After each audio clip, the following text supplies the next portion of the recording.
Ngayong tapos na ang eleksyon at naiproklama na ang ilang nanalo, may panawagan ang ilan nating kababayan para maibsan ang dinaranas na problema sa pagkain, trabaho at iba pa. Nakatutok si James Agustin.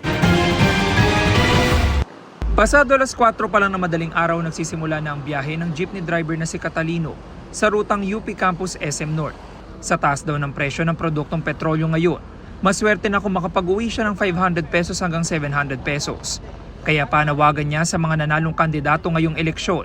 Sana makisabi naman sila na babaan nila yung presyo ng gasolina. Para naman kami maginhawa rin sa biyahe kasi sa tumal nga ng pasahero ngayon, para mayroon din kaming maiuwi na sapat din sa pamilya namin. Ganyan din ang tingin ng taxi driver na si Tony, na 12 oras kumakayod araw-araw para maitaguyod ang kanyang pamilya. Dapat yung pangangailangan, yung tulad ng gasolina, ganyan, mga bigas, bilihin.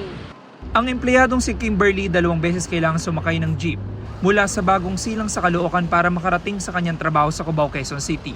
Alas 3 pa lang daw na madaling araw ay gumigising na siya para hindi malate dahil pahirapan ng pagsakay.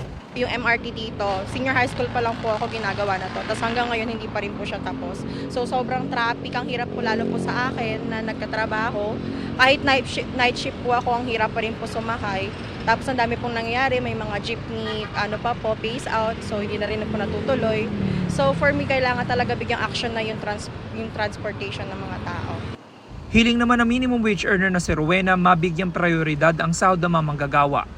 Sana tumaas pa yung sahod ng mga kailangan dahil tumataas din ang bilihin. Yung sa mga senior, sana pagtuunan din nila ng pansin para mas kailangan din ng mga senior.